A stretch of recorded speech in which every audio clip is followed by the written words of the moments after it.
Ponerte un puesto de tacos, que es un emprendimiento, pues quédate con ese negocio que ya está comprobado. Resulta que en Estados Unidos hay millones de negocios que están en venta y muchos son negocios a los que a lo mejor a ti no te interesaría o a alguien más joven que tú, porque pues no salen en las redes sociales.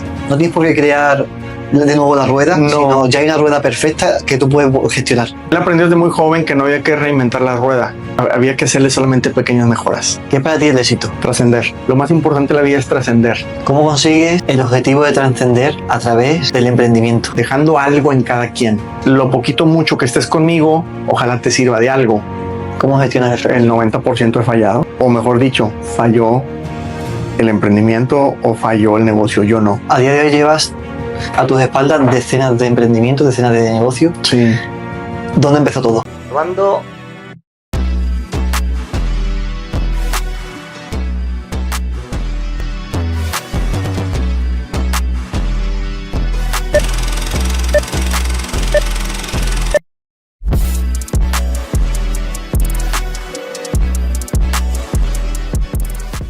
Edmundo, ¿qué es para ti emprender?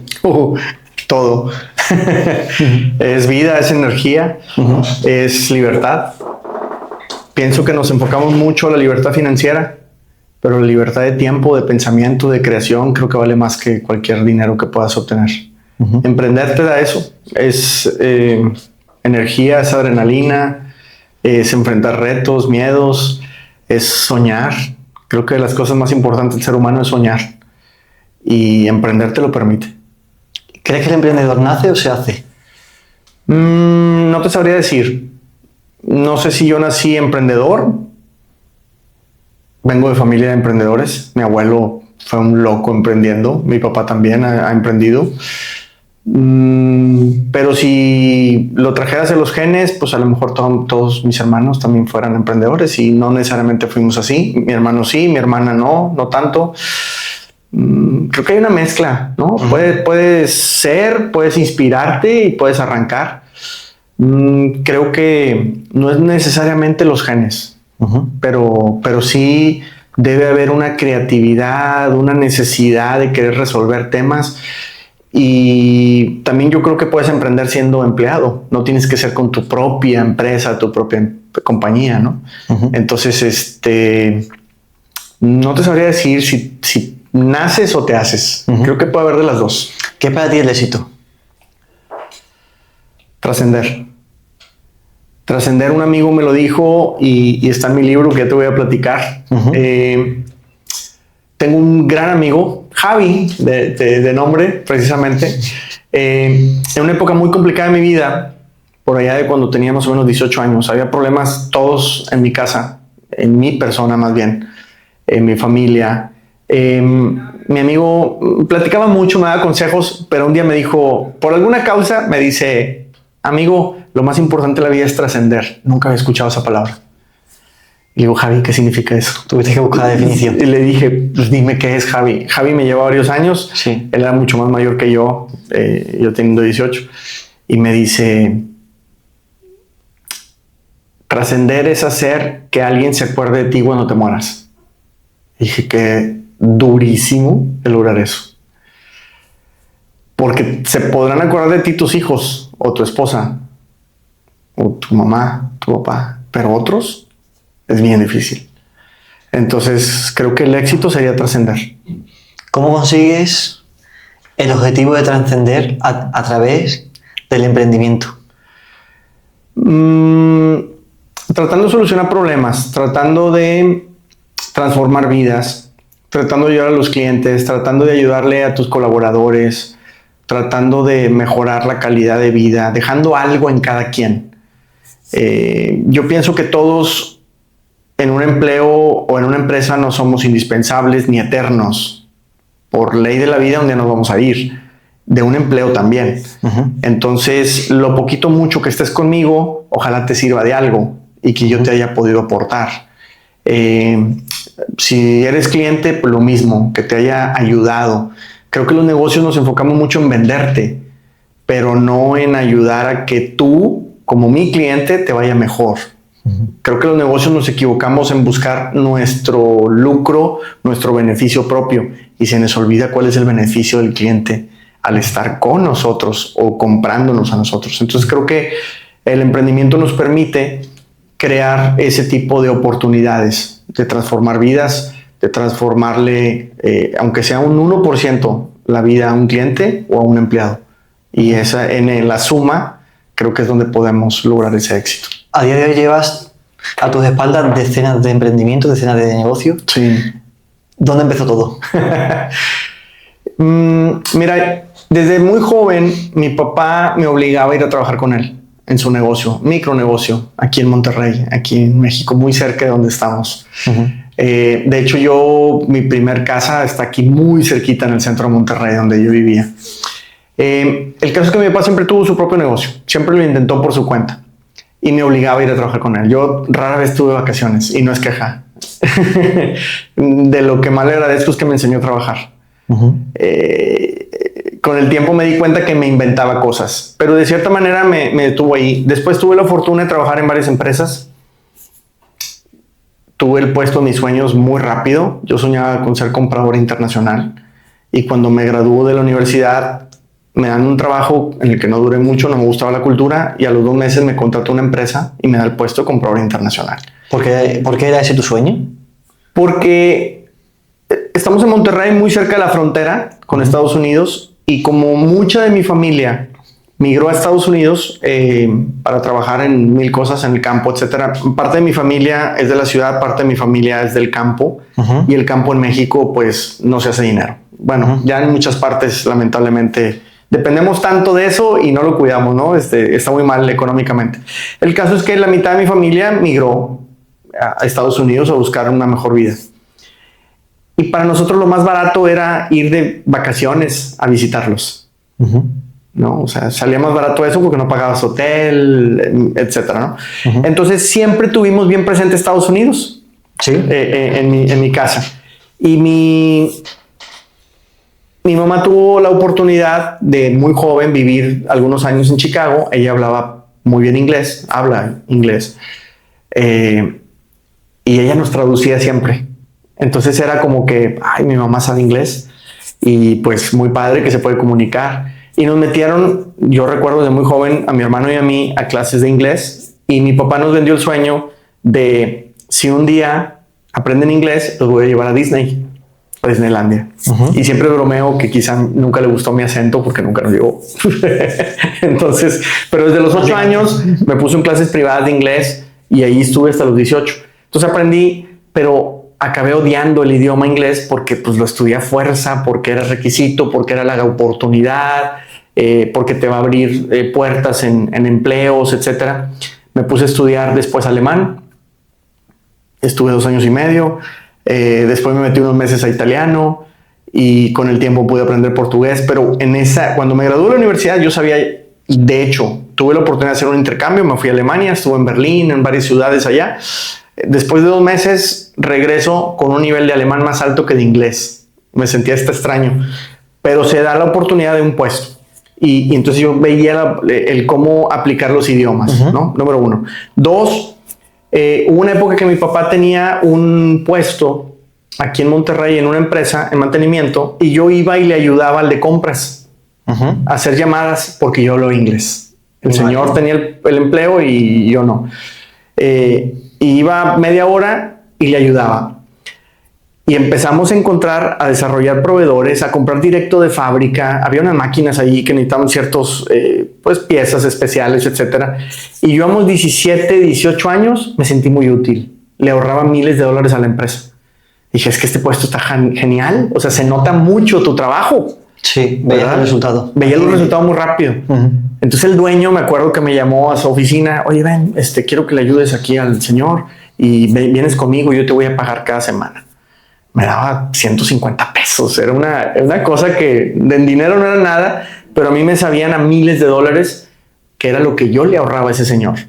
Sí, por lo que estabas aportando ahí. Claro, y me sentía bien útil. Entonces cuando aprendo más idiomas y vi que lo útil que era, aparte que mi amigo Javi era comprador y me daba muchos consejos y veía que él se sentía muy feliz en su puesto, dije yo también quiero ser comprador internacional y se me da. Entonces tuve oportunidades aquí en México. Yo renuncié a un empleo muy bien pagado, un salario muy alto, por irme a emprender a Estados Unidos. ¿Y por qué estando donde querías cambias el chip? La aventura, la adrenalina de emprender. Y mira que aquí en Monterrey me ascendieron como 3 veces en 2 años y acabé de gerente general de una empresa de 400 empleados a los 24 años más o menos. ¿Qué se siente tener 24 años y dirigir una empresa de 400 empleados? Haces muchas tonterías, tomas malas decisiones, pero también tenía mucha energía y me encantaba el que me dejaban tomar decisiones. Los dueños eran muy jóvenes, tenían 30, 31 años en ese entonces. Entonces creían en los jóvenes porque ellos empezaron de 20 o 19. ¿Por qué crees que confiaron en ti? Porque era joven igual que ellos y porque traía a lo mejor las ganas, la energía, me veían diferente, estoy seguro de eso, ¿no? Vale. Porque también no cualquiera quiere tomar responsabilidades. La gente... chica. No, y mucha gente no quiere broncas. Dice, no, pues yo hago como que trabajo y hacen como que me pagan, dicen aquí en México, vale. ¿no? Y muchos piensan así. Entre menos muevan, mejor. Dame seguridad. Mucha gente quiere el salario seguro, aunque ya en este mundo ya no hay nada seguro. El empleo ya no es seguro. Sí. Pero muchos piensan así. Y no digo que esté mal, pero a mí me llama la atención el aportar mucho, que se note que yo estoy aquí. Uh-huh. En el puesto de compras trabajamos de 8 a 5, yo me quedaba hasta las 10 de la noche. Era en Saltillo, a 80 kilómetros de Monterrey. La empresa me pagaba la despensa, como era foráneo, y yo me acuerdo que iba al súper y compraba galletas y litros de leche y me quedaba a merendar y ¿Ibas y venías? ahí la oficina. Al principio no, después sí. De hecho, por eso renuncio, porque la carretera es muy peligrosa en invierno por la neblina. Uh-huh. Y yo estaba haciendo una maestría aquí en economía. Entonces decidí renunciar y me vengo para acá. Y entonces cuando ya me dan esta empresa y voy creciendo y llego a ese nivel, me permitían decidir mucho. Yo conseguí financiamiento, yo me movía a auditorías de Hacienda, tenía que ir a arreglar broncas con clientes, me metía con los de recursos humanos. Teníamos una rotación del 20% mensual. Mensual. Entonces imagínate el reclutamiento, las broncas, el ausentismo, era todo en contra. Y aún así salía rosa. Imagínate. Y me encantaba el reto. Entonces, pues un día hay un reacomodo de los dueños y prácticamente uno de los 2 socios principales se tiene que quedar ya de planta la empresa y veo yo que hay 2 cabezas. Digo, no puede ser. Ya no me atraía tanto porque él era el dueño, yo no. Y 2, yo le dije que la mejor ¿cómo explicarte? Que la decisión, que el gerente está para tomar decisiones contundentes, fuertes, etcétera, en una empresa para el futuro de la misma. Y yo como gerente me tenía que despedir porque no podía haber 2 cabezas y él era el dueño. Vale. Y o sea, renuncié. ¿Supiste ponerte a uno? Sí, y renuncié y le sigo teniendo muchísimo cariño a ellos, aprendí muchísimo, me sentí muy útil, me dejaron hacer lo que quise, siempre por el bien de la empresa. Creo que muchos empleados, gerentes me vieron a bien, porque yo me ponía siempre al servicio de ellos. Lejos de decir, esto es lo que van a hacer y mandar y dar órdenes, yo me iba y me sentaba y platícame cuáles son los problemas de tu departamento. Déjame ver cómo te ayudo a resolverlos. Y recuerdo mucho un chico que me decía, es que tú eres un maestro, tú me has ayudado mucho aquí. Y eso pues me encantaba. Me hacía sentir muy útil, muy joven, te sientes bien, tienes un puesto, el gerente, tienes un asistente. Insisto, todo en contra. O sea, muy difícil la situación. Y pues al de alguna manera disminuir eso, porque ya había 2 jefes, dije, no puedo estar yo aquí. Y me voy a emprender. ¿Y por dónde empiezas emprendiendo? Estados Unidos. O sea, ¿te vas de Monterrey a Estados Unidos a emprender con alguna idea ya preconcebida o a ver qué hago? Sí había ya la necesidad y como te digo, pues mucha familia mía ya estaba allí, viviendo allá. Entonces encontramos una oportunidad, fuimos en familia, no empecé solo y de a poquito y empezamos a hacer de todo. No empezaste con un emprendimiento, sino empezaste con varios a la vez. ¿A eso te refieres o cómo? Sí, un poco. Lo que pasa es que hay cosas que no le llamas emprendimiento, pero pues son temas de sobrevivencia o de supervivencia. Pues teníamos en casa muchas deudas y entonces íbamos a Estados Unidos y nunca he hecho un video de eso y necesito hacerlo porque íbamos mi mamá y yo a las ventas de garage. Sí. Comprábamos 1000 cosas usadas y nos veníamos de regreso. Pero te estoy diciendo que mi mamá pasaba por mí a la universidad, todavía yo estudiando ingeniería mecánica. Pasaba por mí los viernes en la noche. Yo salía a las 9, 10 de la noche el viernes y manejábamos toda la noche para llegar a Houston. Dormíamos un poco. El sábado levántate porque es el día de las ventas de garage. Y nos íbamos, comprábamos cosas, llenábamos una pick-up, una camionetita chiquita con un remolque, llenábamos de 1000 cosas y luego íbamos en la tarde a un lugar donde vendían refrigeradores y lavadoras usadas. Comprábamos, llenábamos todo y el domingo veníamos de regreso. Y entonces entre semanas se vendían esas cosas aquí en México. Comercio internacional. Totalmente, totalmente. Pero pues eso nos ayudó un montón. Trabajamos bastante, ¿no? Entonces... ¿Cómo administrabas tu tiempo con tantísimas cosas? Sin Estudiar, pensar, trabajar, no pensaba en nada. Accionabas y punto. Sí, no pensaba en nada. Yo no sé cómo lo hacíamos, porque yo entraba a la universidad a las 7 de la mañana, salía a las 8:30, me iba a trabajar en 2 tiempos parciales que tenía, uno es de compras internacionales o el otro. En la noche volví a la escuela, a la universidad a las 5 de la tarde, hasta las 6:30, corría a otra facultad para la clase de alemán, a las 8 y me salía para ir a otras 2 clases más, terminaba a las 10 de la noche. Todos los días era así. Y cuando empezamos a ir a Houston, pues era manejar los fines de semana. Pero no pensaba en nada. Ahorita no estoy seguro de ser capaz de hacer lo que hacíamos en ese entonces, ¿no? Pero Javi me decía, pues es que cada quien corre según el perro que traigas atrás. Entonces, pues teníamos un perrote grande porque pues se debía mucho dinero y queríamos salir, ¿no? ¿Y cómo sigues ahí? ¿A qué emprendimiento evolucionas? Entonces empezamos con un taller mecánico de camiones porque en mi familia siempre hubo camiones, mi papá, mi abuelo, etcétera. Entonces de cierta manera lo que sabíamos hacer, pusimos un taller mecánico en familia, siempre lo digo, mi esposa metida, etcétera. Entonces empezamos ahí, pero el taller me dio muchas oportunidades para empezar a volverme el comprador internacional de mi propio negocio y realicé mi sueño otra vez. Empecé a encontrar oportunidades aquí en Monterrey de ciertas refacciones que en Houston eran mucho más caras. Vale. O que allá te las vendían en un paquete y aquí sueltas. Que aquí había mejor calidad que allá porque aquí las condiciones de la carretera es diferente allá. Entonces empecé a explorar esas micro oportunidades una tras otra y empezamos a llevar refacciones de a poquito, de a poquito. Con el tiempo mi mamá se volvió la transportista oficial de esto, entonces mi mamá iba y venía con la pick-up, que antes traíamos cosas, ahora también ya llevábamos. Entonces empecé a desarrollar proveedores y me encontré un gran nicho que eran las empresas mexicanas que sueñan con vender en Estados Unidos. Bien. Empresas pequeñas o medianas, familiares, con sus dueños fundadores, que crecieron en México, fueron exitosos aquí, que quizá empezaron a vender en Centroamérica, pero no podían con Estados Unidos. Y lo traían atravesado de yo quiero vender en Estados Unidos. Y entonces resonó de cierta manera. Empecé a conseguir esto, empecé lo otro, empecé a desarrollar piezas. Teníamos la gran ventaja de tener el taller donde yo probaba. Siempre he dicho que es un laboratorio de investigación y desarrollo ese taller, porque yo veía, mira esta pieza, oportunidad, déjame la desarrollo. A veces conseguí una muestra, me la traía. Degradando esa parte mental, ¿cómo visualizas tú una oportunidad y cómo la llevas a cabo? Porque por lo que veo tú eras muy observador. Analizabas, sí, veías una necesidad y la transformabas en negocio. Yo creo que no tengo una metodología. Simple y sencillamente siempre estoy viendo y comparando. Entonces yo comparaba mucho Houston, Monterrey. Vale. Mi adolescencia con mi papá en Monterrey y ahora ya de adulto joven, pero en Houston y comparando. Esta pieza no la usábamos allá, esta sí, ¿por qué? Tratando de entender, haciendo preguntas. Y luego empecé a ir a expos.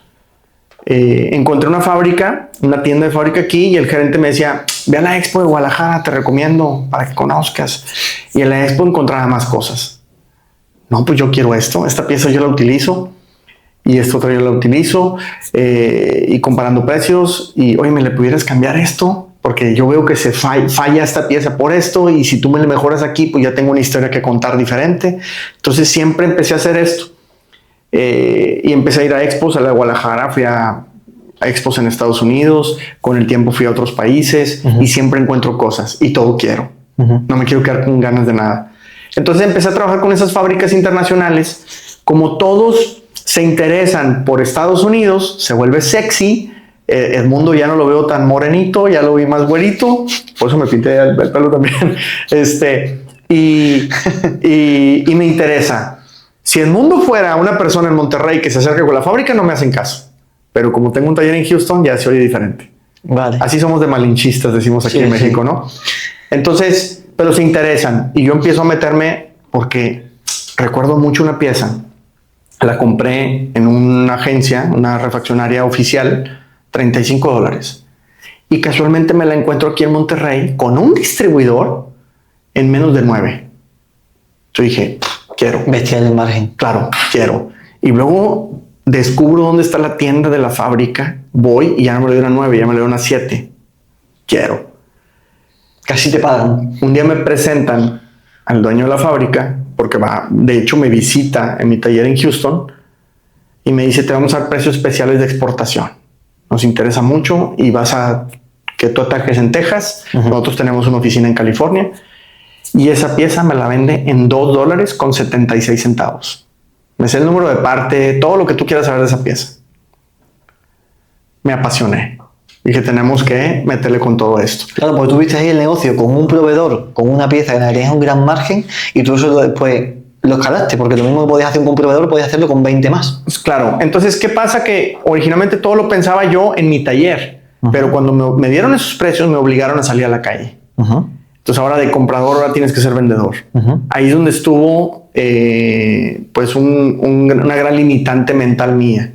¿Cómo convencías a los americanos para vender productos mexicanos? Bueno, no fue así. El principio fue venderle a los mismos clientes latinos que teníamos en el taller. Después, el siguiente paso fue, ahora le quiero vender a talleres competidores, pero pues utilicen también las piezas. Entonces, contraté vendedores. De hecho, los traje de capacitación a las fábricas en México, las líneas que manejaba. Nos metimos como 2 semanas visitando una por una y en el taller, etcétera, y los saco a la calle. Y empiezan a lograr ventas. Yo sabía, obviamente, a cuánto comprábamos todos, qué nos dolía, qué no nos gustaba, y pum. Ahora, la información es poder. Pero latinos, principalmente, hispanos, como nos dicen en Estados Unidos. Pero el problema, que también me topé, que también hay mucha envidia. ¿Por parte de los competidores? O sea, es que no dejan de ser talleres que estamos compitiendo por el servicio. Vale. Pero al mismo tiempo yo te quiero vender refacciones. Yo no te voy a ayudar a ti. Aunque me convenga mucho tu producto, no te voy a comprar. Y el latino de por sí no soporta que a otro latino le vaya bien.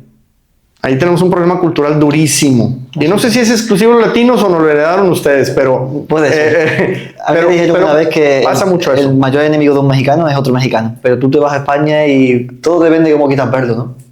Pero puede ser. Entonces, cultura. Pero logramos avanzar. Pero también al mismo tiempo las fábricas se empiezan a volver ambiciosos. Ya no es suficiente, quiero más y quiero más y quiero más. Entonces me presionaban mucho y me obligaron de una manera u otra a ir a venderle a gringos. Ahí ya empiezas con otro tema. Ahí sí, una barrera cultural que no te imaginas. Eso quiero preguntarte, porque tú conoces el emprendedor mexicano, el emprendedor norteamericano, estadounidense. ¿Ventajas e inconvenientes o cómo defines a cada uno de ellos? Emprendedor mexicano, emprendedor estadounidense. Mira, la cultura de los negocios es bien diferente. En Estados Unidos es difícil vender. En México es difícil vender y difícil cobrar. Hostia, buen dato. Buen punto. Sí, así es que si agarras clientes por acá, cuidado. Es difícil cobrar en México y en Latinoamérica. Entonces hay una doble labor. Venta y cobrar. No sé qué es más difícil. En Estados Unidos lo difícil es vender. La gente paga. Lo difícil es vender porque estamos compitiendo en Champions y todo el mundo quiere vender en Estados Unidos. Siempre digo que Estados Unidos es la Champions League, justo lo que dices. Vale. Siempre lo digo así. Los mejores jugadores y los mejores equipos están en Estados Unidos. El planeta entero quiere vender allá. En México no. En Colombia no. En España no. En Estados Unidos sí. El planeta entero está apuntando a Estados Unidos. Ahí quiero vender. Entonces, ¿por qué crees? El tamaño del mercado, el poder adquisitivo, es muy sexy, definitivamente muy consumista, no se fabrica, sí se fabrica también ahí, y se inventan muchas cosas en Estados Unidos, tanto tecnología como Pues el medio que yo estoy, autopartes, se crean muchas cosas. Ujú. Pero el mercado es muy grande, muy, muy grande. Entonces, creo que sí hay diferencia en ese sentido. Pero también son muy patriotas. Les gusta mucho el Made in America. En México nos gusta el Made in America, no el Made in México. Es como que nos falta esta identidad, ¿no? El malinchismo. No tenemos marca como país. Alemania tiene marca. Estados Unidos, Japón, a lo mejor. Ujú. Sí, Italia. pero un poco más. México no tiene. México es fiesta. México son vacaciones, es turismo, pero no a nivel industrial Ahí no nos tenemos pasa igual marca. a los españoles. Y yo recuerdo mucho estando en una expo en Alemania, yo le decía a una de estas fábricas con las que yo iba acompañándolo, enfrente estaba un pabellón chino y al otro lado unos hindús. Y yo le decía a ellos, al dueño de la empresa le decía, ¿a usted le compraría a ellos? No, son chinos. Igualito nos ven a nosotros. Chinos o mexicanos, para ellos da lo mismo. No tenemos marca. Ujú. Entonces, creo que aquí el mercado, por ejemplo, en estas empresas, lo que yo veía es, o con el tiempo me di cuenta, que los dueños pues empezaron de cero, emprende de cero, y crecen a un cierto éxito, pero eso te crea una soberbia. Ya crees saberlo todo. Y en Estados Unidos se necesita mucha humildad. Es volver a empezar y no estamos dispuestos a hacerlo. Entonces se vuelve complejo.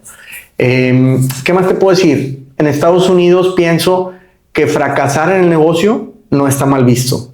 ¿Y qué es para ti el fracaso? ¿Qué es para ti el fracaso? Que no funcionó, que te aventaste a abrir una empresa de lo que tú quieras y a los 3 años tuviste que cerrar porque no jaló. ¿Cómo se gestiona allí el fracaso y cómo se gestiona aquí? De entrada es normal en Estados Unidos. De hecho, hay empresas que si tú en tu currículo pones que lo intentaste y no funcionaste, hasta les gusta. Ujú. En México eso no ocurre, en Latinoamérica eso no ocurre, es un pecado capital. Aquí la familia, tus amigos, todo el mundo te dice, te lo dije, ¿para qué lo intentabas? ¿Para qué te quieres salir de aquí, del lugar donde estamos todos? No, te dije que no ibas a funcionar. Nadie te felicita porque lo intentaste.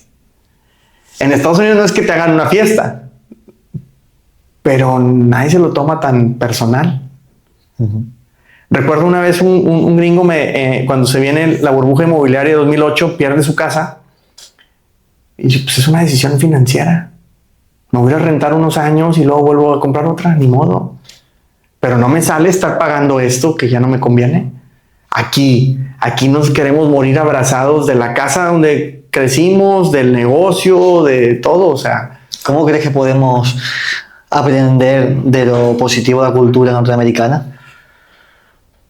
yo creo que se necesita más intercambio de ideas, más comunicación. Ujú. Yo siempre digo que hay una barrera enorme en la frontera y no es el muro de Trump, es la barrera cultural.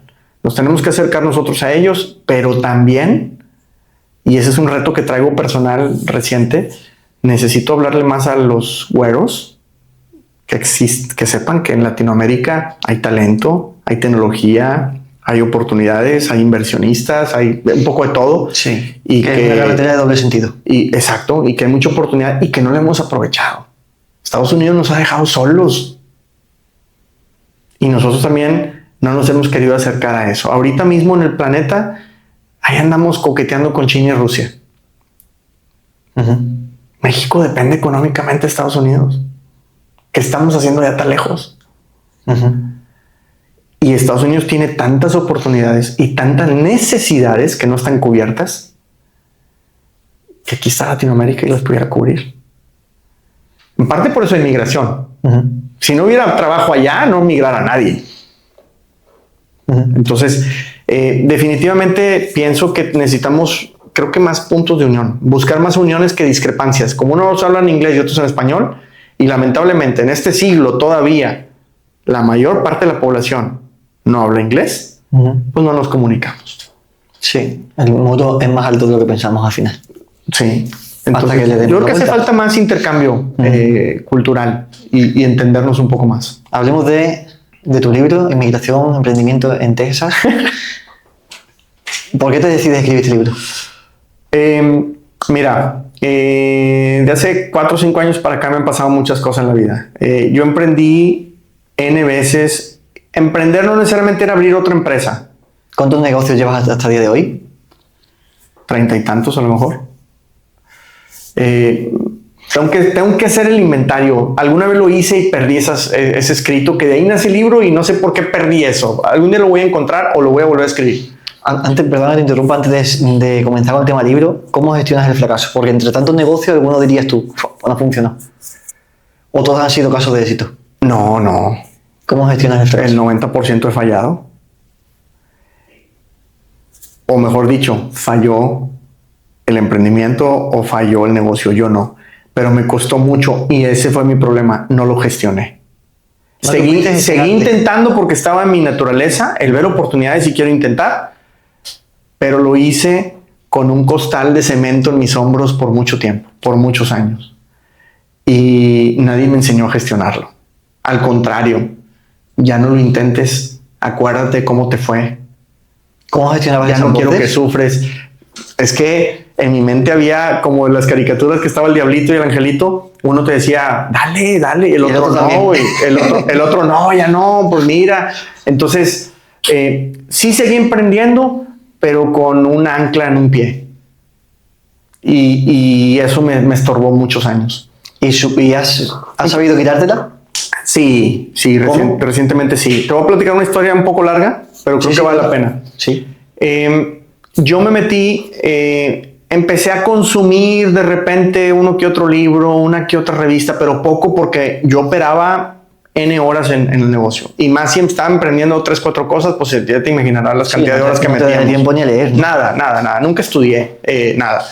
El caso es que de repente se empezó a poner un poquito de moda algunos videos. Uh-huh. Y ahí me aparece una persona que ahorita ya no está bien vista aquí en México. Y que quizá por eso nos conocemos, ni siquiera sé, pero pues veo un video de Carlos Muñoz entrevistando a una persona que me llamó la atención la entrevista por su apellido y creo que es hermano de un ex compañero mío de la preparatoria. Bueno, yo estudié en una preparatoria privada con una beca aquí, si no nunca hubiera entrado ahí. Uh-huh. Pero pues era el círculo más arriba de Monterrey, ¿no? Sí. Entonces ahí veía apellidos raros que nunca había escuchado. El caso es que en la entrevista esta persona decía que él se tomaba un mes de vacaciones al año y se iba con su familia y todo eso. Y yo había pasado recién por una operación de emergencia en un riñón. Y estando en el hospital dije, tengo que irme. Porque a mí siempre me gustó viajar. Una de las cosas que me inculcaron mis papás también siempre fue el viajar. Aunque fuera aquí a Saltillo o a otra ciudad cercana, pero muévete. Íbamos y veníamos el mismo día. O sea, ni siquiera era hotel muchas veces porque no teníamos dinero, pero siempre salíamos. Entonces era mi sueño irme un mes. Mi esposa me ha dicho, dale, hay que hacerlo. Y yo en el hospital, y después cuando veo esa entrevista dije, pero ahí conozco a Carlos Muñoz. Entonces una persona me dice, va a venir a Houston, ve a un evento y me compra boletos y voy. Me gustaron mucho sus respuestas y decido meterme a su mastermind. Bien. Al culto, decía mi esposa. ¿En qué año? Iba empezando Muñoz con el mastermind, no te sé decir. Bien. No me acuerdo. Hace 4 años, a lo mejor. El caso es que voy a una primera asesoría con él en Ciudad de México, me roban todo aquí en Monterrey, mi computadora, mi pasaporte, todo un cristalazo al auto y se llevan mi backpack. Y pues llego sin nada con él. Y le platico mi historia, emprendiendo y trayendo empresas a Estados Unidos y dice, traes algo bien potente. Entonces tú tenías la llave que abre el cerrojo de Estados Unidos. Y yo nunca lo había visto. Y dices que tú tienes algo que todos queremos hacer negocio en Estados Unidos. Yo he perdido dinero en Estados Unidos. Y si tú sabes cómo hacerle, pues tienes que ser consultor. Me vende la idea, mas no la compro al 100 por nuestros saboteadores mentales y por el mismo fracaso que venía cargando, ¿no? El caso es que, bueno, estoy ahí con Muñoz, empieza a consumir cosas, etcétera. Y un día Muñoz, que yo pienso que fue el que me acabó por cambiar la vida, entrevista a Brian Tracy. Estábamos en COVID. Yo iba en mi bicicleta, porque lo que empecé a hacer cuando entra COVID, empecé a irme mucho a mi trabajo en bicicleta, a hacer ejercicio, escuchar muchos podcasts, a consumir mucho, porque mi esposa me dijo, enciérrate unos 15 días, porque cuando pega COVID en Estados Unidos, yo estaba en Manhattan, ahí en Times Square y todo el rollo, revuelto con gente, y me empezó a doler muchísimo la cabeza, al grado que yo pensé que quizá tengo COVID. Yo pienso que era el estrés de qué va a ocurrir con nuestro negocio por lo que se viene. Vamos a algo totalmente desconocido. Y yo tenía mucho miedo por los empleados. Que decía, yo vivo de una tarjeta de crédito un año y medio. ¿Ellos cómo? Y eso me daba la vuelta. El caso es que empiezo a consumir mucho material, a estudiar muchísimo, lo que no había hecho por años. Y hay una entrevista en la que Muñoz le pregunta a él algo así como que alguna vez has fracasado, pero se lo pregunta, la volví a ver hace poquito la entrevista y le dice que si alguna vez se había arrepentido de emprender, de los negocios, lo que sea, y él le dice no, desde muy joven tuve una política de no regrets, no remordimientos. Y eso yo lo traduje como yo no fracasé, fracasaron los negocios. Entonces él explica que él lo que le gustaba y que entendió que mucha gente exitosa hacía era escribir qué aprendió de cada uno. Yo dije, me encerré 2-3 días en tu casa, en Houston, y me puse a anotar cosas en la computadora. Llené 15 páginas. Solo de ideas sin explicarlas. O sea, proyecto 1, aquí aprendí esto. Proyecto 2, 15 páginas llené. Cuando yo estudié la maestría en economía aquí en Monterrey, nunca terminé mi tesis, por lo que nunca me pude titular. En COVID conecto con la universidad, le hablo a los profesores. Había un profesor en particular, el doctor Mario Ceruti, que daba una clase de empresas y empresarios y esa me fascinaba. Entonces, y de repente nos traía algún magnate de aquí de Nuevo León a la clase y nos explicaban su vida. Y yo, era lo máximo. El caso es que él me decía, escribe tu vida emprendiendo en Estados Unidos, es una gran tesis. Pero yo no lo veía porque mi negocio era un contenedor marítimo trabajando a la intemperie. Y ¿qué voy a compartir? Cuando escribo todo eso, dije, sí, tengo mucho que compartir. Conecto con el doctor y me dice, va a ser complicado, ya han pasado muchos años y efectivamente no me dejaron hacer una tesis en la universidad para titularme de maestría. Me dice, pero te lo intercambio por un libro. Estoy a cargo de una colección de libros de empresas y empresarios del noreste de México y tu historia sería fabulosa si lo escribes bien y si lo aprueba el comité. Pues lo presentó y les encantó la idea. Dice, es que es una historia viviente. Qué mejor que andar, porque ellos son historiadores. Entonces les fascinó la idea y me puse a escribir el libro y lo publicó la Universidad de Nuevo León. Es un libro gratuito, lo descargas en la página de la universidad. Yo imprimí unos para regalar, a compartir, pero ahí es como nace el libro. Gracias a esa entrevista y la respuesta de Brian Tracy me cambió la vida. Hace unas semanas estuve con él, ya le di un libro y le dije gracias en persona porque me cambiaste la vida. ¿Qué aprendizaje sacas de Brian?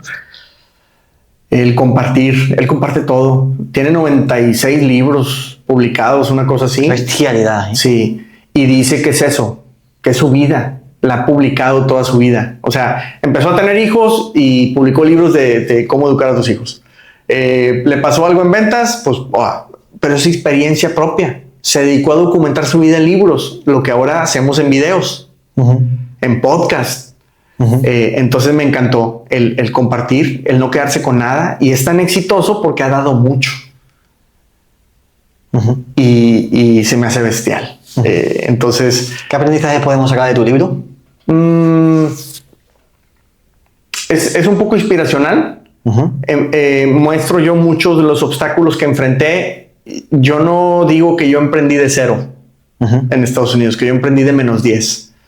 Porque vas con la cultura, no sabes a quién preguntarle, sientes que estás haciendo algo ilegal al abrir una empresa en Estados Unidos por el tema migratorio, las leyes, a quién le pregunto, al contador, el tema fiscal. Hay muchas cosas que son bien diferentes. Yo conocí aquí de mucho ya de eso, pero llegas allá y eres nuevo. Entonces no es de cero, es de -10.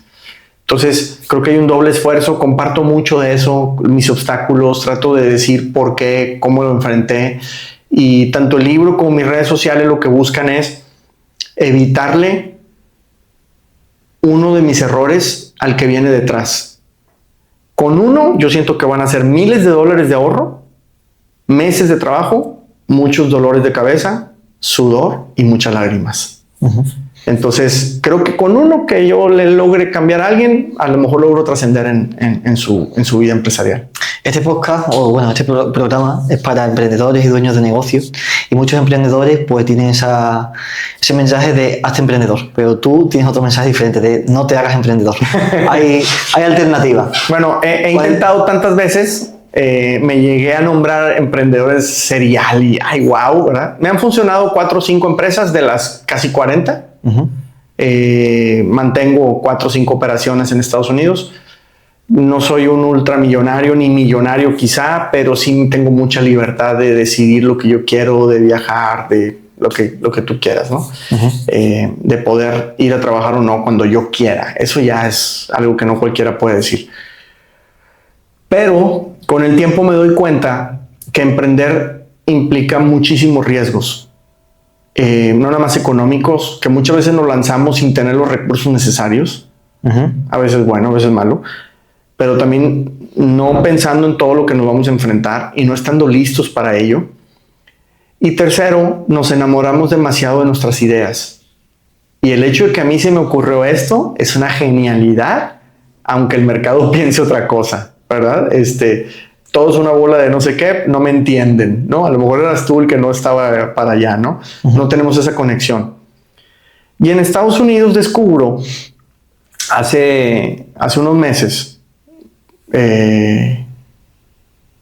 a un grupo de personas porque he tenido un programa de televisión y radio en Houston, en un emprendimiento local, se puede decir también, una cadena pequeña. Pero ahí conozco unos gringos, unos yankees, dicen ustedes, ¿no? Unos estadounidenses. Y su negocio no es vender productos ni servicios. ¿Qué es? Comprar y vender negocios. Me reventaron el cerebro, Javi. Conozco una doctora que acaba de vender una clínica. Una paz mental de esa mujer. Así, casi que la veías levitar. O sea, está realizada como persona. Y con una tranquilidad de estoy viendo en qué invierto para volver a repetir el ciclo. Una chica de 29 años, canadiense, que ya llevaba 2 o 3 empresas vendidas. 2 o 3, madre mía. Imagínate. No creadas, vendidas. Vendidas.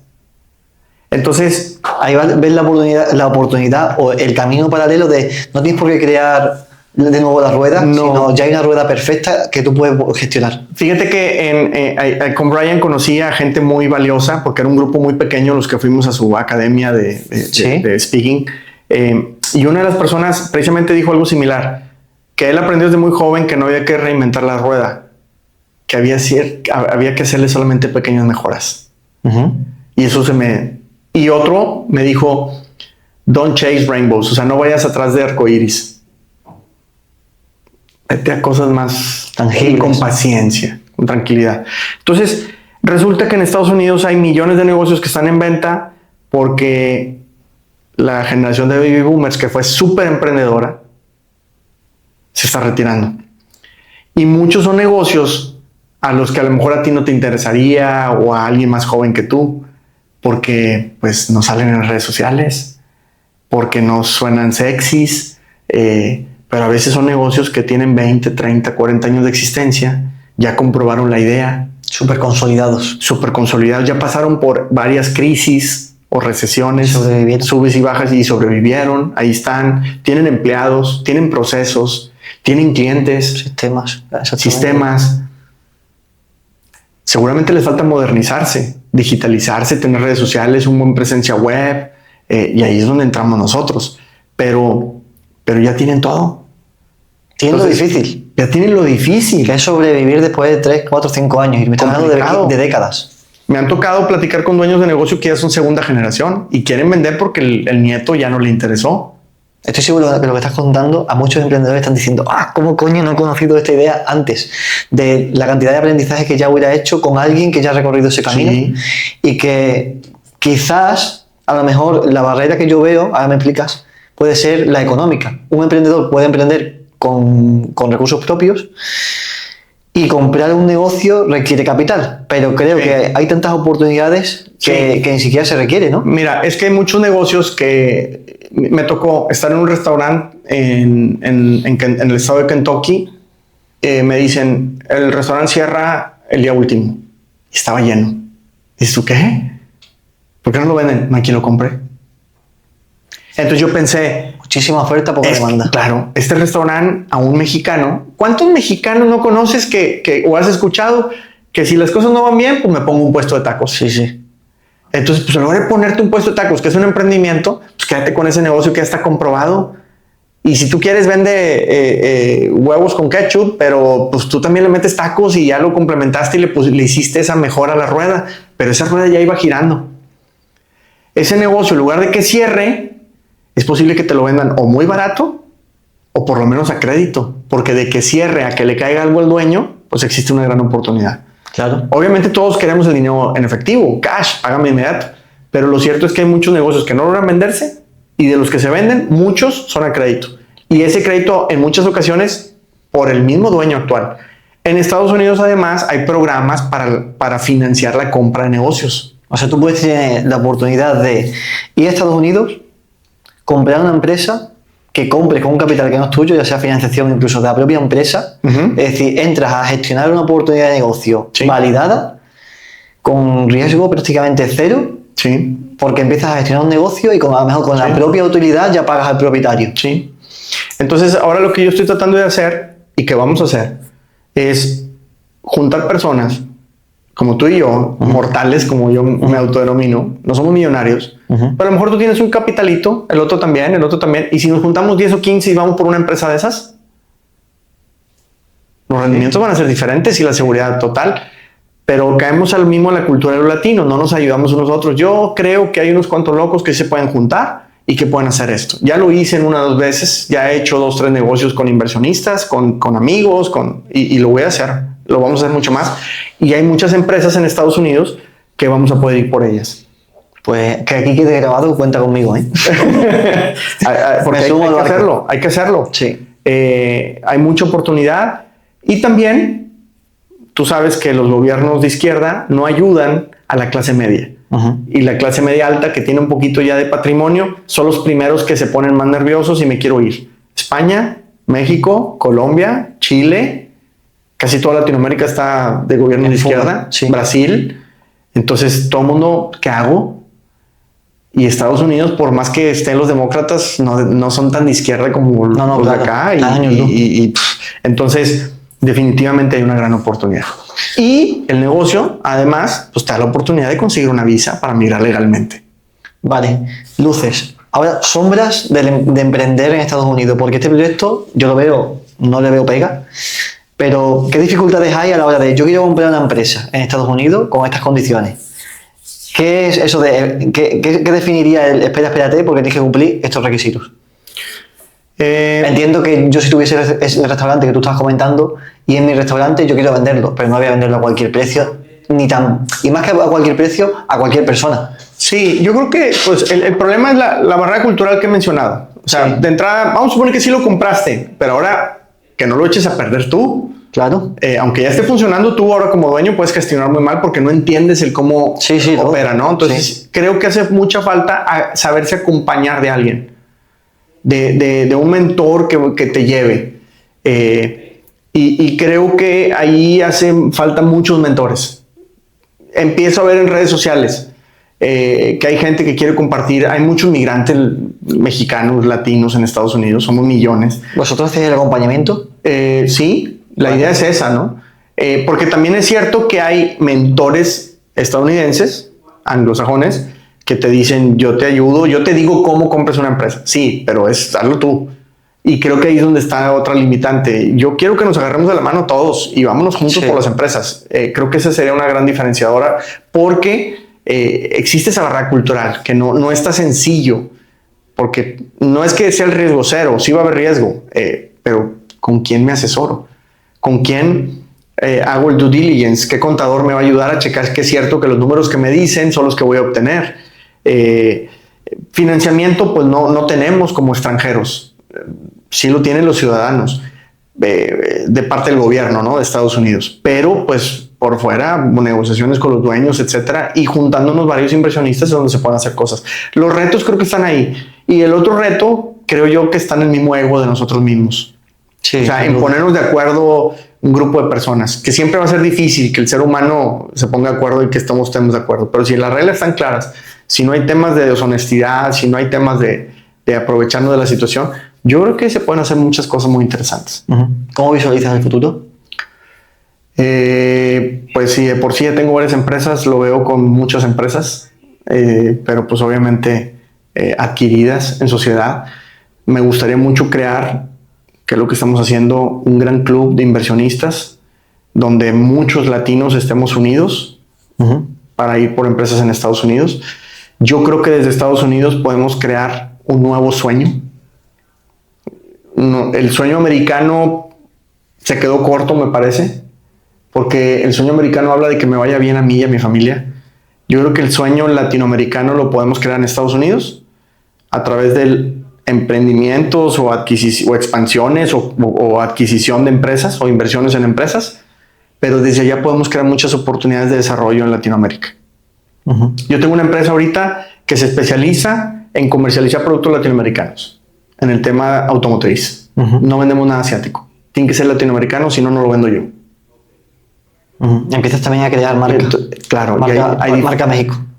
Y Colombia, y Argentina, y Brasil, porque también creo que la identidad como mexicano la pierdes estando en Estados Unidos y te vuelves latino o te vuelves hispano, porque tienes amigos de otros países y te enamoras de otros países y ya no te sientes nada más mexicano. Quieres mucho más a otros. Entonces, creo que desde allá podemos crear muchas oportunidades. Estados Unidos tiene muchas necesidades de talento. Hay una escasez tremenda de contadores, de programadores, de veterinarios, de enfermeros, y aquí nos sobran en Latinoamérica y somos muy mal pagados. Hay muy buen talento aquí. Allá podemos nosotros conectar. Entonces a mí me interesa mucho que tengamos esa conexión, cambiarle la vida a muchas personas en Latinoamérica.